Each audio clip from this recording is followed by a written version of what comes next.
সূর্য সবার সামনে ইরার মুখোশ খুলে দিল। সম্পূর্ণটি জানতে ভিডিওটি স্কিপ না করে দেখতে থাকুন। আজকের পর্বে আপনারা দেখতে পাবেন সোনা রূপা বলে, কি মজা, আজকে আমরা পিৎজা পার্টি করব। তখন শেফালি এসে বলে, সূর্য দাদা বাবু আমার তো টাইম হয়ে গেছে, আমি বেরোবো, আর বীরকে কি করব। তখন সূর্য বলে, ওকে আমাকে দাও। তারপর সূর্য ইরাকে বলে, ইরা আমরা তো পিৎজা পার্টি করতে যাচ্ছি, তুমি বীরকে সামলাও আর রাতের রান্নাটা করে রেখো।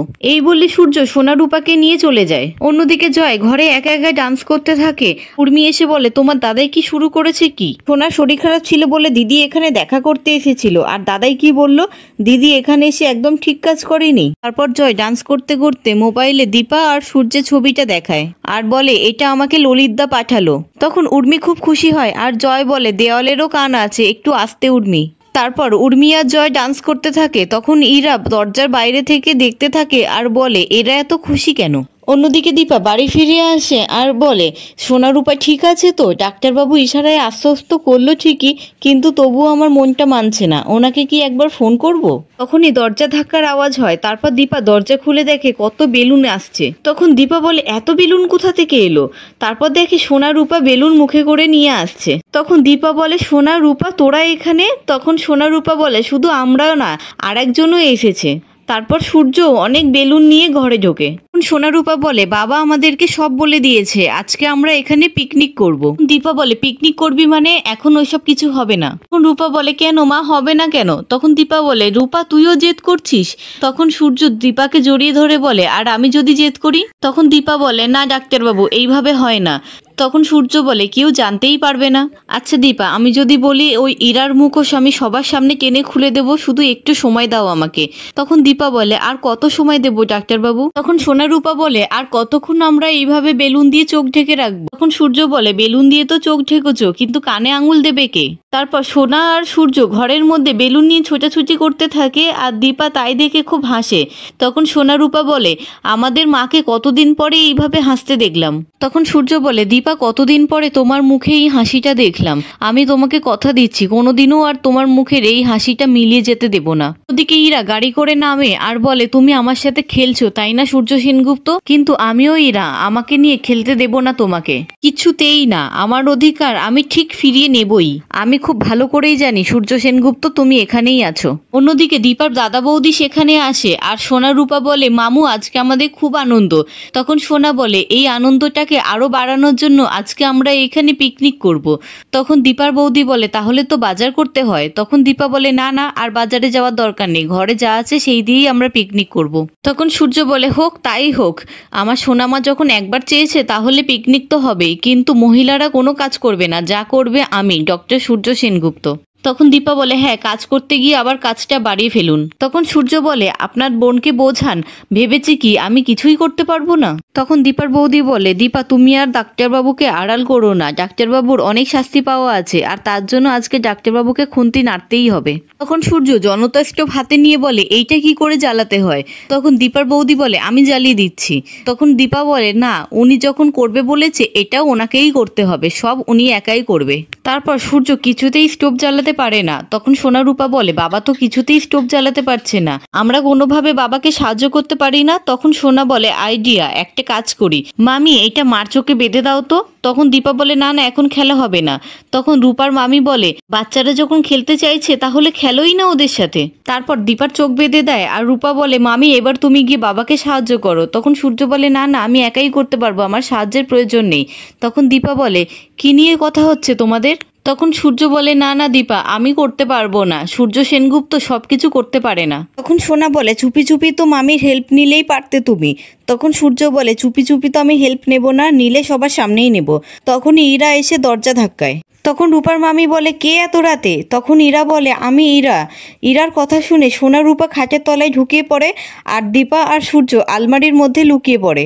তারপর রূপার মামি দরজা খুলে দেয় আর ইরা বলে, ওরা কোথায়? সোনা, রূপা, দীপা, সূর্য ওরা কোথায়? মামি বলে, ওই বাড়ি থেকে দীপাকে খেদিয়ে দিয়ে এখন এখানে এসেছো ন্যাকামি করতে, ওরা এখানে নেই। তখন ইরা বলে, সূর্য সোনা রূপাকে নিয়ে বেরিয়েছিল, আমি জানি ওরা এখানেই আছে। তখন রূপার মামা মামি বলে, যান এখান থেকে বেরিয়ে যান, এখানে আর আসবেন না। অন্যদিকে সূর্য আলমারির ভিতরে একটি আরশোলাকে দেখতে পায় আর দীপা বলে আপনি ডাক্তার হয়ে আরশোলা দেখে ভয় পান? তখন সূর্য বলে আসলে ফ্যার ফ্যার করে উড়ে এসে গায়ে বসে না, তাই খুব ঘৃণা লাগে। ওই দেখো দীপা আমার দিকেই এগিয়ে আসছে, ওকে কিন্তু বারণ করো, আমার খুব ভয় লাগছে। তারপর আরশোলাটা সূর্য দিকে এগিয়ে যায় আর সূর্য আলমারি থেকে বেরিয়ে পড়ে। তারপর ইরা সোনা, রূপা, দীপা, সূর্য সবাইকে দেখে ফেলে আর বলে তোমরা আমাকে ঠকালে। কি হলো সূর্য, চুপ করে আছো কেন? তুমি আমাকে ঠকালে, তুমি বাচ্চাদেরকে এখানে নিয়ে এসেছো। তখন সূর্য বলে আমি ভুল কি করেছি, বাচ্চাদেরকে ওর মায়ের কাছে নিয়ে এসেছি। তখন ইরা বলে মিথ্যে, তুমি মিথ্যে কথা বলছো। তখন সূর্য বলে মিথ্যে আমি নয়, মিথ্যে তুমি বলছো, তুমি মিথ্যে কথা বলো। তখন ইরা বলে কি আমি মিথ্যে কথা বলি? আমি কিন্তু। তখন সূর্য বলে তুমি কি, হ্যাঁ কি করবে, অ্যান্টি সোশ্যাল? আমি তোমাকে অনেক সুযোগ দিয়েছি কিন্তু তুমি শোধরাওনি, দেশের বিরুদ্ধেও তুমি কাজ করেছো, এমনকি বাচ্চাদেরকেও তুমি ছাড়োনি, বাচ্চাদেরকেও তুমি ইউজ করেছো। কি ভেবেছো তুমি এত পাপ করে, এত অন্যায় করে তুমি পার পেয়ে যাবে? কখনো পার পাবে না, আমার সব কিছু মনে পড়ে গেছে ইরা। তখন ইরা বলে আমি দোষী নই, আমি কিছু করিনি। তখন দীপা বলে ঠিক আছে, তুমি যখন এখানে চলেই এসেছো তাহলে আজকেই সব ফেসলা হয়ে যাবে। দাদা তুমি দরজাটা বন্ধ করো, ইরা দোষী কিনা আজকেই তা প্রমাণ হয়ে যাবে। তখন সূর্য বলে তুমি যা যা অন্যায় করেছো, যা পাপ করেছো সব মুখ ফুটে স্বীকার করে নাও, তাহলে তোমার শাস্তিটা কিছুটা হলেও কম হবে। তখন ইরা বলে না আমি কোনো অন্যায় করিনি, আমি পুলিশের কাছে যাব না।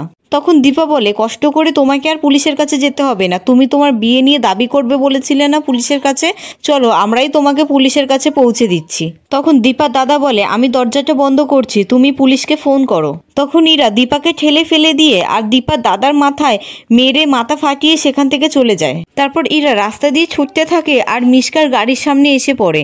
তখন মিশকা বলে তুমি সূর্যকে চাও না, আমি তোমার ব্যাপারে সব কিছু জানি, তুমি এখন সেটেল করতে চাও, নিরাপদে থাকতে চাও, তাই তুমি সেনগুপ্ত বাড়ি থেকে বেরোতে চাইছিলে না।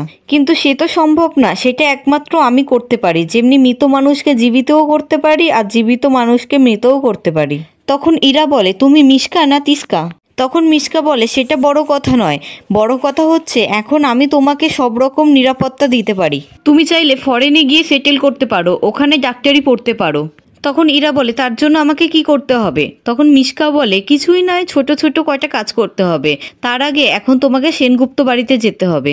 তখন ইরা বলে না না আমি ওখানে যাব না, আমি এক্ষুনি ললিতদার মাথা ফাটিয়ে এসেছি, অনেক রক্ত বেরোচ্ছে, এখন হয়তো সেনগুপ্ত বাড়িতে খবরও দিয়ে দিয়েছে, ওখানে গেলে কেউ আমাকে ছাড়বে না। তখন মিশকা বলে তুমি ললিতদাকে মাথা ফাটিয়ে এসেছো তো, এখন ওনার ট্রিটমেন্ট হচ্ছে, এখনো সেনগুপ্ত বাড়িতে খবর পৌঁছায়নি। তারপর মিশকা পাসপোর্ট দেখায়, তখন ইরা বলে পাসপোর্ট এটা আমার লাগবে। তখন মিশকা বলে আমি সব রকম ব্যবস্থা করে এসেছি, কিন্তু তুমি এটা তখনই পাবে যখনই তুমি আমার কাজ করবে। তখন ইরা বলে আমি তোমার সব কাজ করতে রাজি আছি। ওদিকে ললিত বলে সূর্য দীপা তোমরা এখন যাও, আমি ঠিক আছি। তখন সূর্য বলে না দাদা, আপনার মাথা থেকে অনেকটা ব্লিডিং হয়েছে, আপনাকে এখন রেস্ট নিতে হবে। তখন ললিত বলে ওইদিকে ইরা মেয়েটা তো চলে গেল। তখন সূর্য বলে ও থাক, পরে দেখে নেব। তখন দীপার বৌদি বলে না দীপা, ওই মেয়েটা খুব খারাপ, তুমি ওকে ছেড়ো না, অনেকটা সময় নষ্ট হয়েছে, তোমরা এখন যাও। অন্যদিকে ইরা বীরকে নিয়ে বাইরে বেরোতে যায়। তখন উর্মি বলে ইরা তুমি এত রাতে বীরকে নিয়ে কোথায় যাচ্ছ?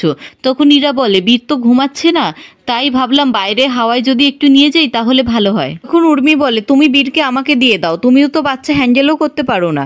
তখন উর্মি বলে না আমি তোমাকে দেব না, তোমার দাদা তারপরে আসবে আর তুমি বলবে যে আমি বীরের দেখাশোনা করিনি, বীরের দায়িত্ব তো তোমার দাদা আমাকেই দিয়ে গেছে। সোনারূপাকে সামলাতে না পারলেও বীরকে আমি সামলাতে পারবো, আর তোমাদের দাদার কাছে আমি নিজেকে প্রমাণও করব। তাই আমি বীরকে তোমার কাছে কিছুতেই দিতে পারবো না। তারপর ইরা বীরকে নিয়ে বেরিয়ে যায়, আর তখনই দীপা আর সূর্য সেনগুপ্ত বাড়িতে ঢোকে। অন্যদিকে ইরা বীরকে নিয়ে মিশকার কাছে আসে, আর মিশকা বলে তুমি বীরকে নিয়ে চলে যাও, আর তুমি চিন্তা করো না, তোমার নাম আমি পুলিশের কাছে বলবো না, কারণ আমাকে তো বীরকে বাঁচাতে হবে। এখন আমি সেনগুপ্ত বাড়িতে যাব, গিয়ে ওই বাড়ির সবার মন জিতে নেব। তারপর মিশকা বীর আর ইরাকে নিয়ে সেখান থেকে চলে যায়। অন্যদিকে সেনগুপ্ত বাড়িতে এসে দীপা বলে ইরা কি এখানে এসেছিল? তখন তিস্তা বলে ইরা তো এখানে এসে বীরকে কোলে করে দেয়। তারপর সূর্য জয়কে বলে জয় ফোন ট্র্যাক করা যায় তো? তখন জয় বলে হ্যাঁ ট্র্যাকার ডাউনলোড করতে হয়। তখন সূর্য বলে যা করতে হয় তাড়াতাড়ি কর। তখন দীপা মনে মনে বলে ঠাকুর আমি অন্যের সন্তানের মা হতে চেয়েছিলাম, তুমি দেখো আমি যাতে হেরে না যাই, এই বিপদে তুমি ওকে রক্ষা করো। তখন জয় বলে ডাউনলোড হয়ে গেছে, এবার একটা কল করলেই হবে। তারপর সূর্য ইরাকে ফোন করে।